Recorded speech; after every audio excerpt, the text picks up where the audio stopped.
Mr. Lawrence was a giant of a man, even ravaged with cancer as he was when I first met him. As a hospital chaplain and trainee, my assignment was to visit every patient on the oncology ward.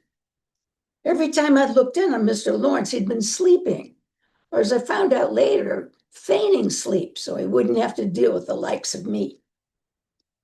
One day I stubbornly took guard at the foot of his bed, determined that we were going to have his pastoral visit, whether he wanted it or not.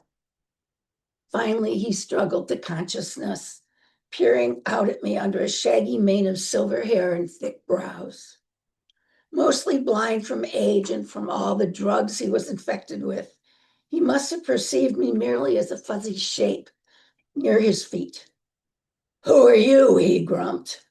"I'm Judith Morris, Mr. Lawrence, from the chaplain's office, and I stopped by to see if you need anything." "Yeah," he answered. "I need to be taken off these damn drugs and tubes and left alone to die in peace." "Oh," I said, "if that's what you want, let's talk about how I might help you." "Didn't you call yourself a minister?" "Yes, sir, from the chaplain's office." "Well, you've been here 30 seconds already. How come you haven't told me that God's going to come down and swoop me into heaven when I die?" "Well, sir, because I don't believe any such thing is going to happen. I don't personally know of a God who cares one way or another whether we live or die. I think we're on our own on that one." "Come over here," he shouted. I walked to the head of his bed where he leaned forward to see what he could of me. And then he reached out and stroked the planes of my face. "Are you real?" he whispered. "Yes, sir, very real," I whispered back. "Quite real."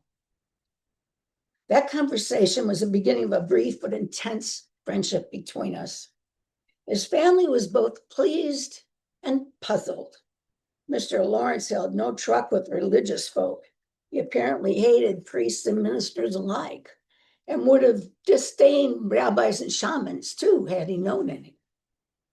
Yet somehow I had stumbled in my naivete on the very thing his spirit most longed to hear, that whatever his concept of a God or no God, the manner of his living and the way of his dying were up to him.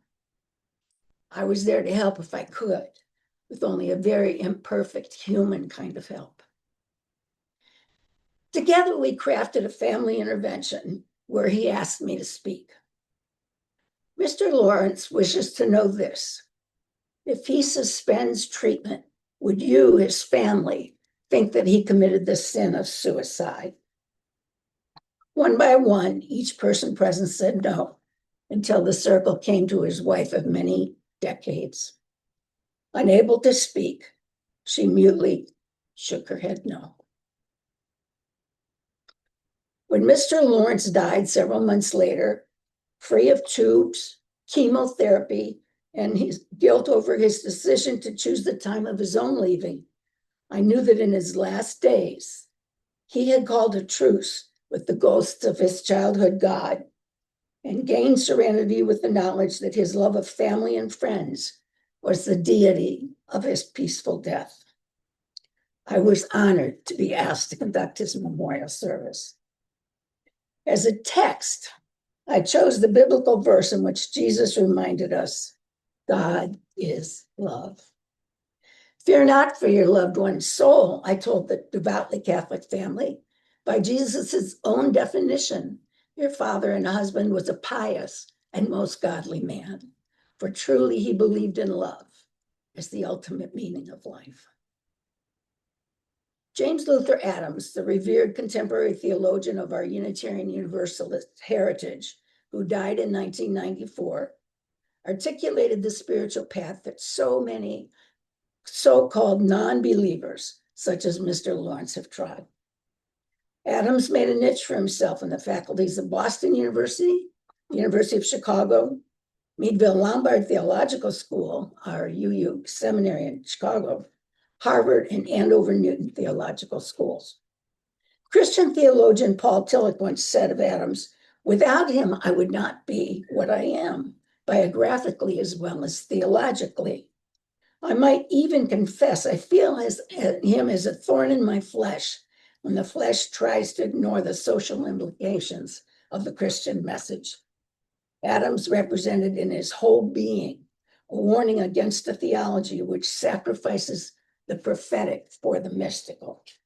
So said Tillich. Perhaps that's why I like James Luther Adams' work so much. I consider him to be the finest Unitarian Universalist theologian of modern times, and there are those who would agree with me. Adams is a very practical theology, written in language which rolls off the tongue like melted popsicle. He was a very old man when I met him, still warm, still gracious. We met in Boston when I attended the historic Arlington Street Church one Sunday.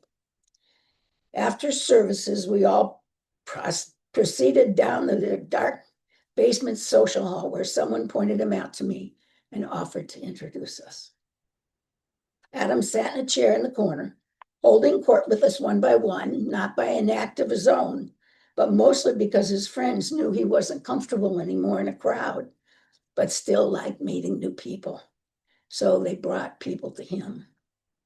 I was completely awkward and inarticulate, but he covered for both of us, fixing his bright blue eyes upon me and making me feel as if I was the most brilliant and fascinating person in the room.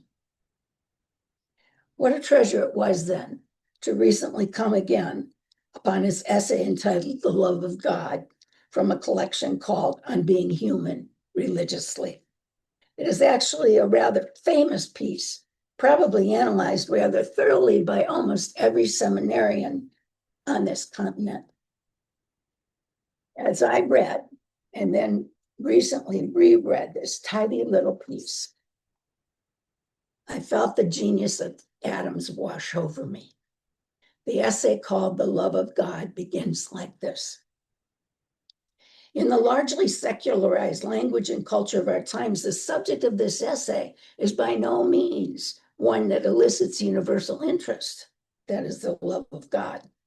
In fact, Adams continues, the very title will arouse hostility in some minds.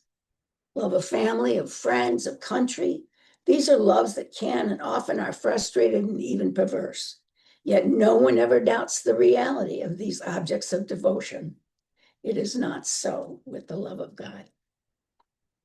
Reality, the concrete, that which can be known and grasped and clung to.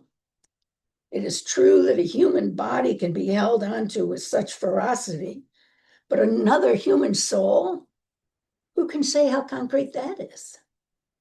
As much as we might claim to love one another, no matter how long partners live and love together on this sweet earth, no matter how much they think they know each other intimately, only the body of the other is concrete. The relationship, that love, is something else. Dare I say, something mystical. Love of God can be exactly like that, I think.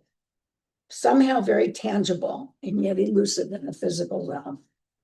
God may be as real as the Jehovah's Witness at your doors swears he is.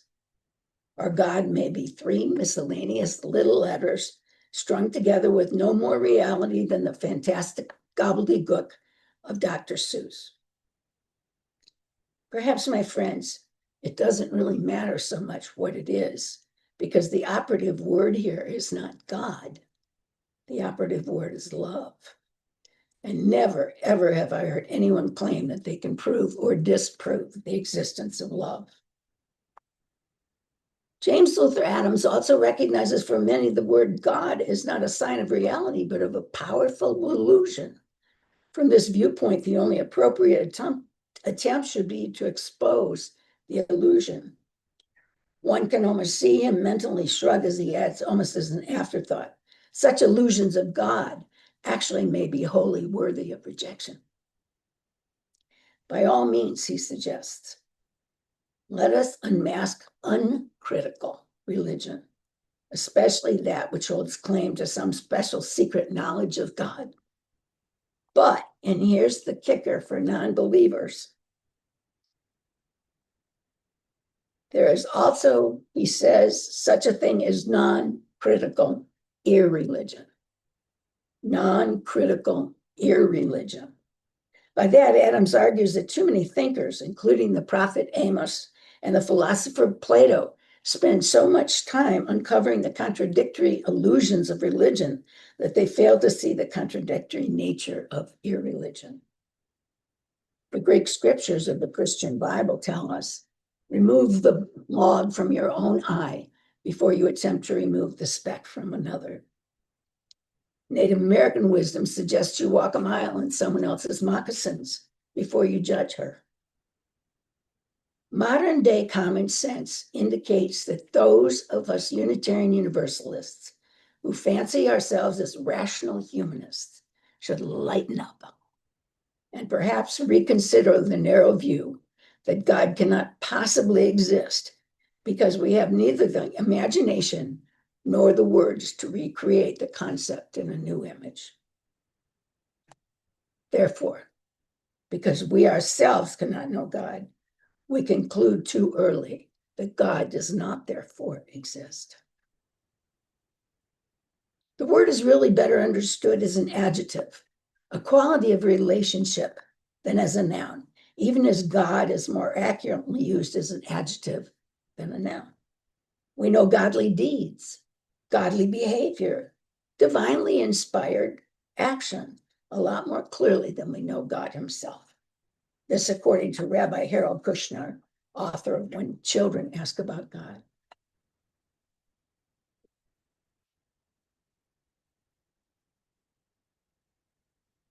Sorry.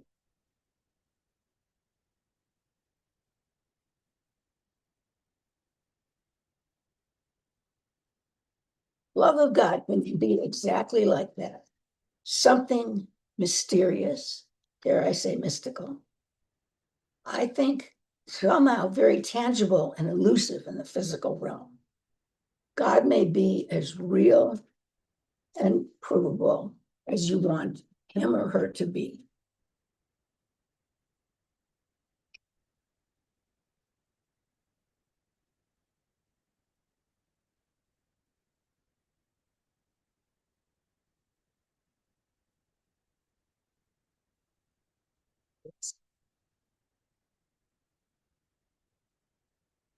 Sorry. One of my favorite assertions of James Luther Adams is that the only true atheist is a dead atheist. Let me explain. Anyone who has ever lived through devastating despair, such devastating despair that suicide begins to look not only as a valuable option, but the only option. Those folks know something about Adams' assertion that the only real atheist is a dead atheist.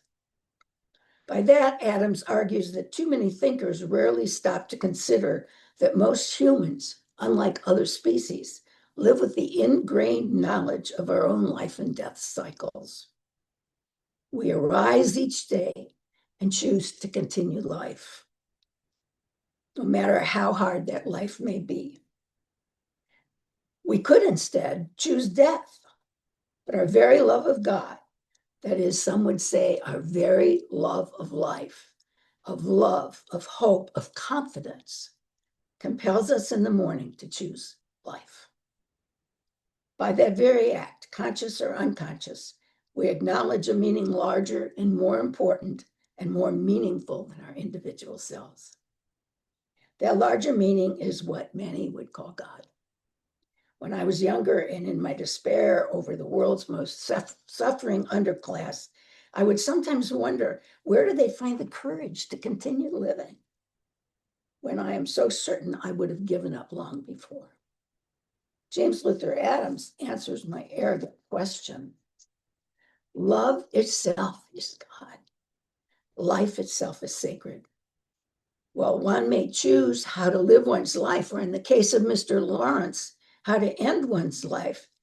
Most of us human beings cannot choose to stop searching for the meaning of life. We are compelled to continue asking. Each breath we take is a question. Each time we cry out in pain, it is a question. Each time we laugh, it is an answer. Each time we rise with the new dawn, it is an answer to the meaning of life. It is not an intellectual argument, after all, but the simple magic of life reawakening. Some people live with the comfort of knowing that God is their answer. I, who once called myself an atheist, but no longer can, believe that the word God is the ever-elusive question. Each day I awaken and choose to live some larger mystery that I am free to call God, liberated boldly from the box of my narrow childhood definition, is the answer. My answer to the meaning of human existence. My answer to whether there is something more sacred than I am. Because the answer is clear. Life itself is most sacred. All kinds of life. And for me, at least for today, at least in this moment, that is more than enough.